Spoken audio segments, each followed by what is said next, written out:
Emmanuel Macron en difficulté face à l'hydre islamiste. En déplacement ce mardi dans un quartier dit sensible de Mulhouse, le chef de l'État a exprimé sa volonté de lutter contre le séparatisme. Un nouvel aveu de faiblesse alors que des millions d'euros sont déployés chaque année dans ces prétendues zones de reconquête républicaine.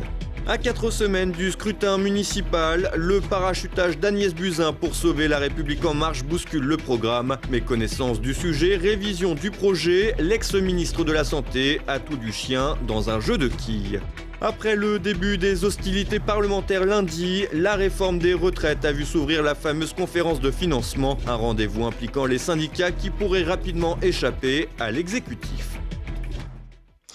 Madame, Monsieur, bonsoir. Emmanuel Macron sous le signe de la reconquête républicaine. Ce mardi, le chef de l'État s'est rendu à Mulhouse pour évoquer ce qu'il appelle le séparatisme islamiste, une prise de position qui tombe à pic en pleine période électorale. Thibaut Bastide. Emmanuel Macron entre timidement dans l'arène contre le séparatisme islamiste. Après avoir ciblé l'hydre islamiste au lendemain de l'attentat contre la préfecture de police à Paris en octobre dernier, le président s'est rendu ce mardi à Mulhouse dans le Haut-Rhin pour dévoiler son plan de lutte contre le communautarisme, ou plutôt contre le séparatisme islamiste, selon la nouvelle expression retenue.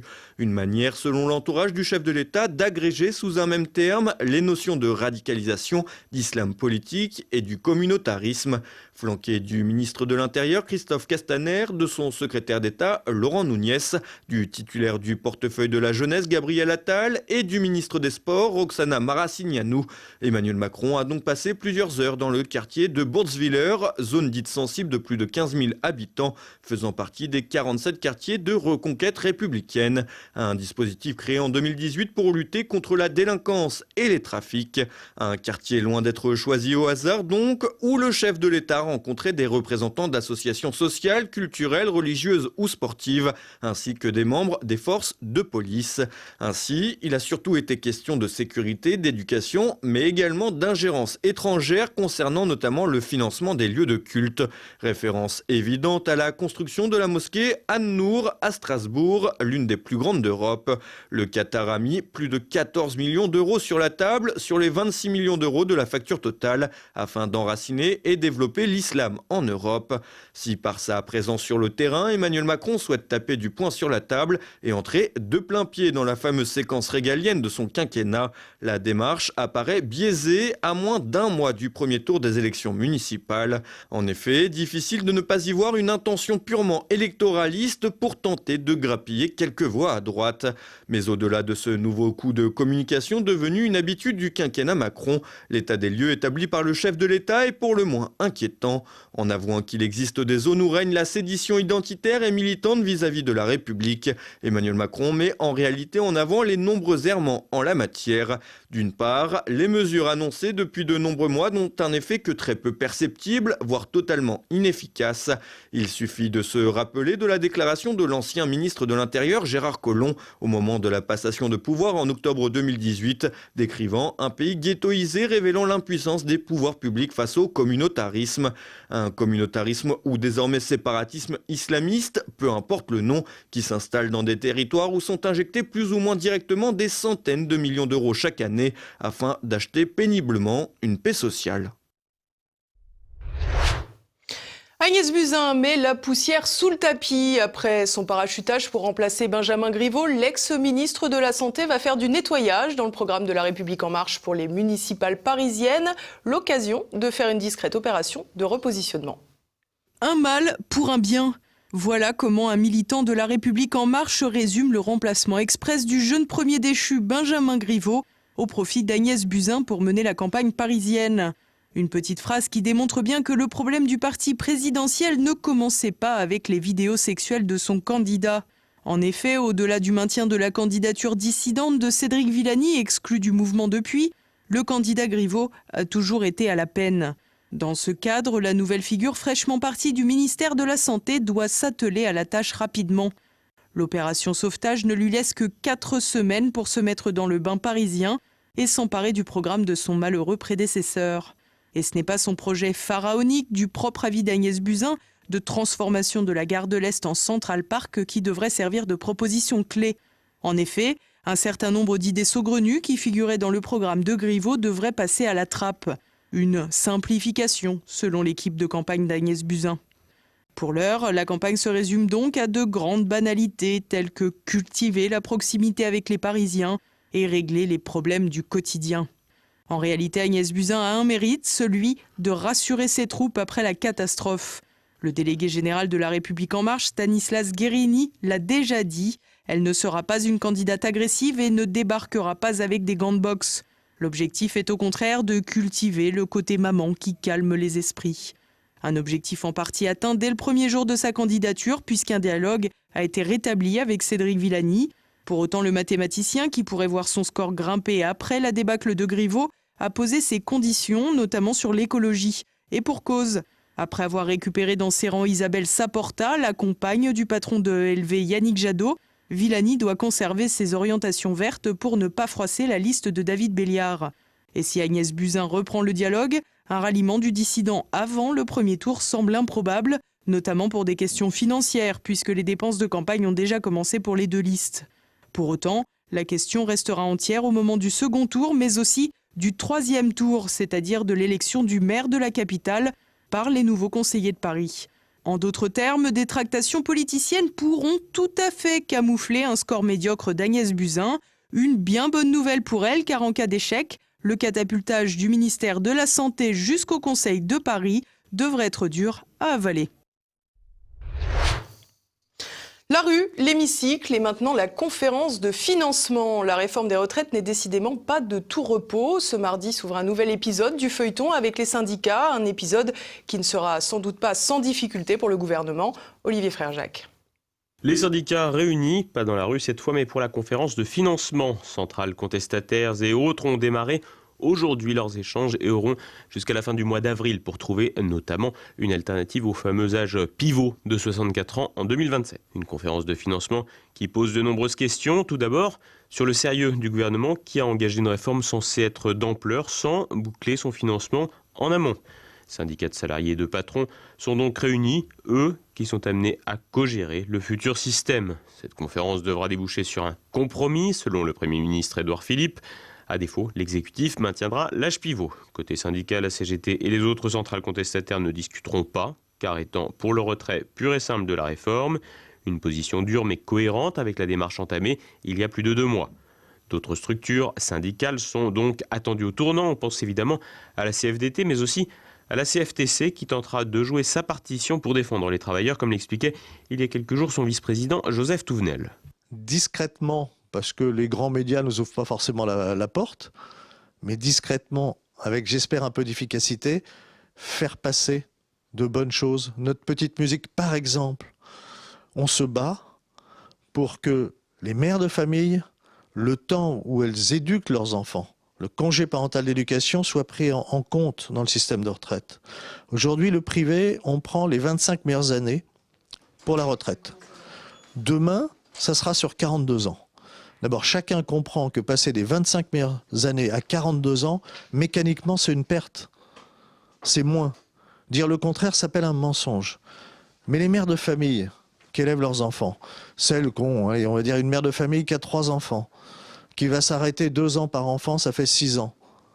Mais c'est plus 42 ans de cotisation qu'on va lui demander. C'est 48. C'est impossible. Donc on va essayer de faire en sorte que cette situation soit prise en compte pour que celles qui... Alors c'est ceux aussi, il y a aussi des hommes, mais c'est globalement des mères de famille, bien, ne soient pas laissées sur le bord de la route et qu'elles puissent avoir une véritable retraite. Parce qu'aujourd'hui, elles ont quelque chose, mais ce n'est pas une véritable retraite. Elles ne peuvent pas vivre avec ce qu'on va leur laisser.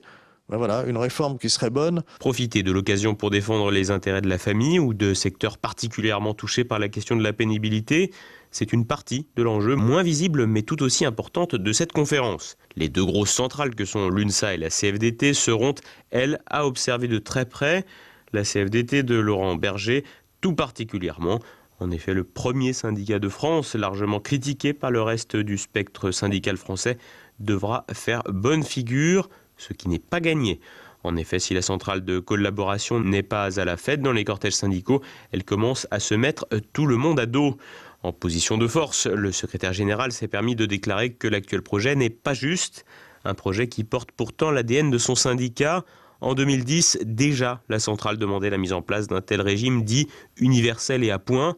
Elle réclame aujourd'hui une meilleure prise en compte de la pénibilité et une amélioration du minimum contributif, sans pour autant expliquer comment financer cela. Très gourmande, la CFDT de Laurent Berger est un peu le nouveau riche du quinquennat Macron et pourrait tomber de haut, car si les relais de la centrale dans les hautes sphères de la République, comme l'ex-patronne du syndicat Nicole Notat, sont puissants, ils ne disposent pas d'un crédit illimité.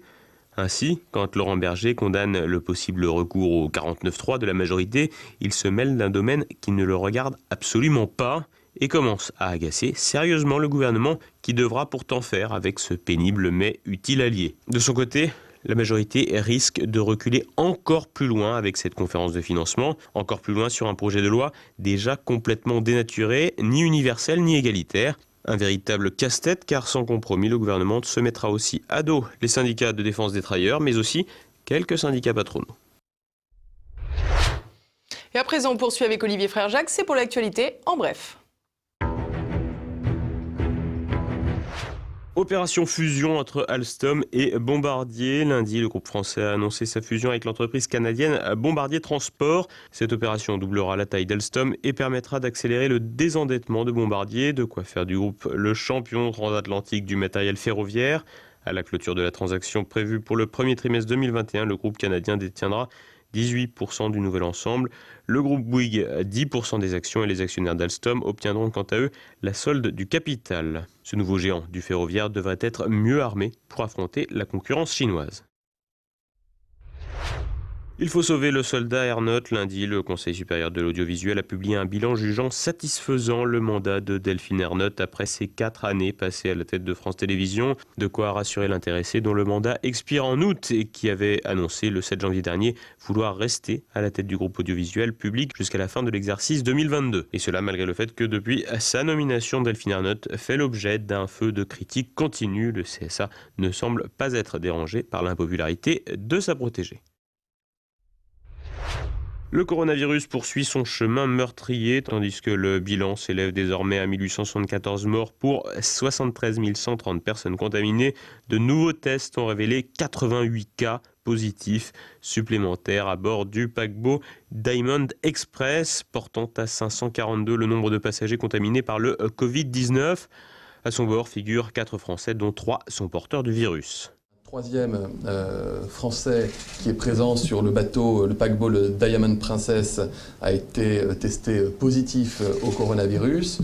Il s'agit d'un Français qui ne réside pas en France métropolitaine et qui est donc actuellement pris en charge au Japon. Il n'y a pas eu pour l'instant de demande de rapatriement et je le disais tout à l'heure, il ne vit pas en France métropolitaine et son état de santé n'est pas inquiétant. Tous les passagers n'ont pas encore été soumis au test de dépistage. Dans le même temps, les passagers d'un autre navire de croisière sont recherchés suite à une escale au Cambodge alors que l'un des voyageurs a été testé positif. En Chine, des chercheurs ont lancé un nouveau protocole pour trouver un vaccin à l'aide du sang des patients guéris. Selon ces scientifiques, le plasma des anciens malades contiendrait des anticorps capables de limiter les effets du Covid-19. L'ENA en pleine opération de chirurgie esthétique. Mardi, le rapporteur Frédéric Thirier a remis son dossier sur la réforme de la haute fonction publique au Premier ministre, un document de 40 propositions, parmi lesquelles la volonté de créer une école d'administration publique pour remplacer l'École nationale d'administration.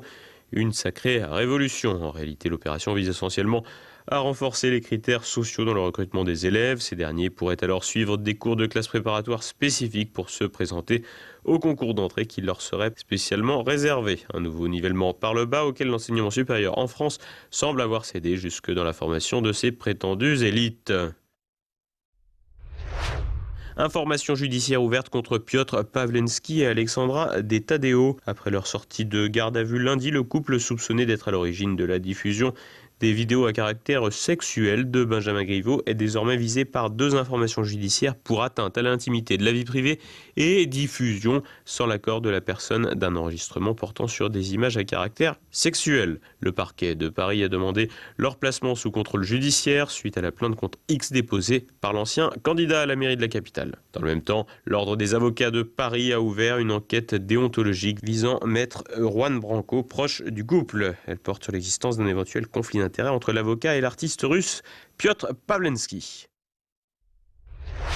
Les nationalistes bousculent les élections en Thuringe après la démission forcée du dirigeant libéral élu en partie grâce aux voix de l'AfD. Un nouveau scrutin va être organisé au printemps prochain. Un événement surprenant qui confine au déni de démocratie. Un événement surprenant qui va donc à l'encontre du premier vote.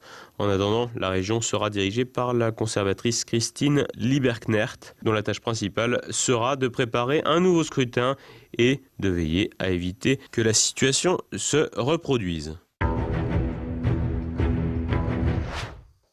Et voilà, on approche déjà de la fin de cette édition. Dans un instant, notre Zoom du jour. Journaliste de Bourse Plus et directeur du magazine La Balle Plus, Yannick Urien s'est rendu en Azerbaïdjan comme observateur des élections législatives. Il revient sur les accusations de corruption et l'essor de ce pays stratégique entre la Russie et l'Iran. Ce pays s'est transformé en 30 ans. On est passé de la caricature d'une banlieue glauque de Roumanie, comme on le voit dans les cartes postales des années 70, à Los Angeles, en 30 ans. En 30 ans, il y a une liberté économique, un pouvoir autoritaire fort, certes, mais la ville est dans la propreté et dans la sécurité. Il y a un dynamisme économique. Le pays vit dans la laïcité. Il y a le droit des femmes. Ce soir, découvrez également un nouvel épisode de La Petite Histoire. Cette semaine, Christopher Lannes se demande si Napoléon était musulman.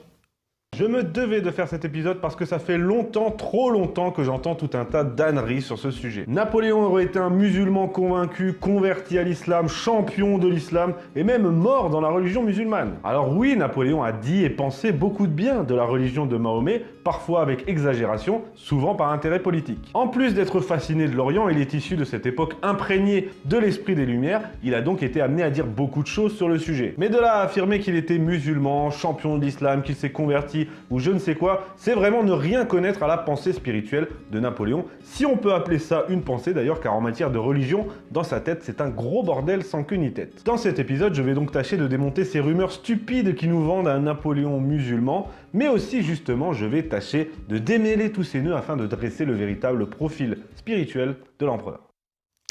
Et voilà un numéro à ne pas rater, visiblement. Tout de suite, retrouvez Mes libertés politiques avec François Billot-de-Leclerc. Et à présent, c'est la fin de cette édition. Merci pour votre fidélité. À demain. Bonsoir.